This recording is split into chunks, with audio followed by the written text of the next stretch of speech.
हाय दोस्तों, कैसे हैं आप सभी। मैं डॉक्टर अनव्यास फिर से अपने यूट्यूब चैनल पर आप सभी का स्वागत कर रहा हूं और आशा कर रहा हूं सभी ठीक है, मस्त एंजॉय कर रहे हैं। क्वालिटी मैनेजमेंट का अपना सब्जेक्ट आ रहा है, अंतिम प्रहार की सीरीज चल रही है। ऑलरेडी 3 क्वेश्चन अपलोड हो गए हैं। 4th मोस्ट इंपॉर्टेंट क्वेश्चन मैं अपलोड कर रहा हूं, ठीक है। 4th मोस्ट इंपॉर्टेंट क्वेश्चन में अपलोड करने की कोशिश यहाँ पे चल रही है। जल्दी से देख लेते हैं, 14 तक हमको जाना है। कौन कौन से क्वेश्चन है, कौन कौन सी चीज़ें हैं, जल्दी से अपन ये कवर अप कर लेते हैं। आइए, तो 4th मोस्ट इंपॉर्टेंट क्वेश्चन में अपन जब जाते हैं तो पहला सा जो 4th क्वेश्चन है वो है 7 QC टूल्स। बार बार एग्जाम में पूछा गया क्वेश्चन, मतलब अभी तक तो आपको बिल्कुल रटा सा गया है। ये 7 QC टूल होते क्या है।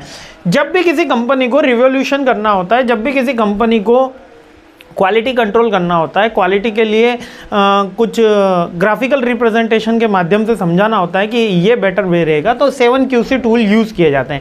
ये 7 QC tool basically graphical representation ही होते हैं, जो हमारे हिस्टोरिकल टूल्स होते हैं, जो हेल्प करते हैं किसी भी कंपनी को, किसी भी इंडस्ट्री को क्वालिटी कंट्रोल करने में। आइए इन टूल्स को देख लेते हैं। इन टूल्स में सबसे पहले आता है हिस्टोग्राम। हिस्टोग्राम है, पेरेटो चार्ट है, स्कैटर्ड प्लॉट है, एक एक के सारी बातें कर लेते हैं।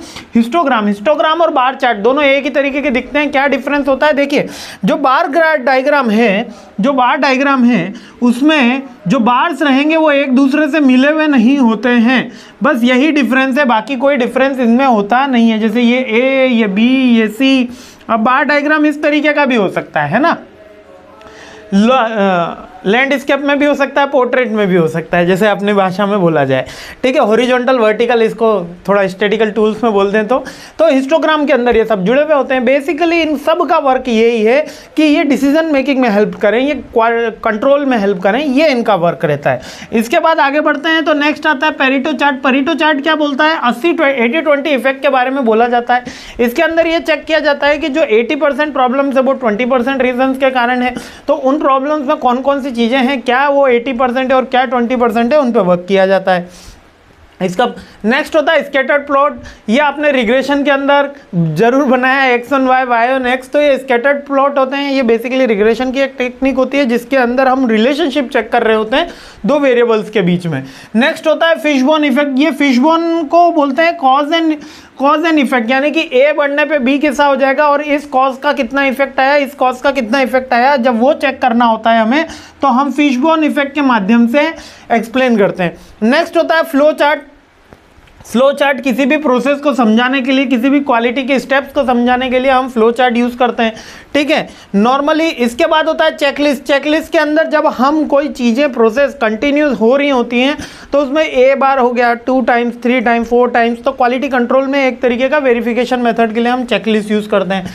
नेक्स्ट आता है कंट्रोल चार्ट। कंट्रोल चार्ट के अंदर अपन 2 अपर लिमिट और लोअर लिमिट फिक्स कर देते हैं। अपन कौन सी 2 लिमिट फिक्स कर दी, अपर लिमिट और लोअर लिमिट। अगर इनसे जरा भी डेटा ऊपर नीचे होगा तो वहां पर इंडिकेशन आ जाता है। तो ये बेसिकली एक कंट्रोल चार्ट हो गए। तो 7 QC टेक्निक है। कॉज एंड इफेक्ट को ही फिशबोन बोलते हैं, जिसके अंदर हम एक कॉज का दूसरी इफेक्ट के ऊपर देखते हैं। नेक्स्ट चेकलिस्ट आपको बता दिया, जो टैली करने के काम आती है। Control chart. अच्छा, अब इसके अंदर नॉर्मल क्वेश्चन सबका यही रहता है, सर कितने क्वालिटी कंट्रोल की टेक्निक यूज़ करी जाए और कौन सी टेक्निक बेस्ट रहेगी।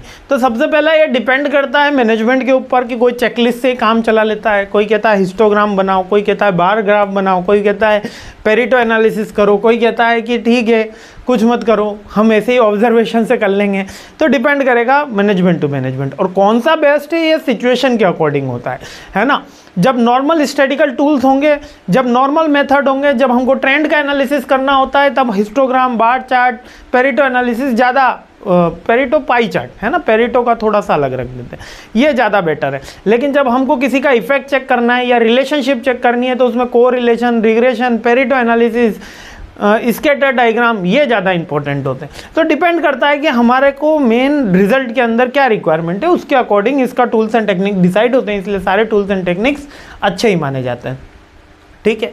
तो यही क्वेश्चन है और मोस्ट रिपीटेटिव है। चलिए अगले क्वेश्चन पे हमला बोलते हैं, सीरीज आगे बढ़ाते हैं। जय हिंद।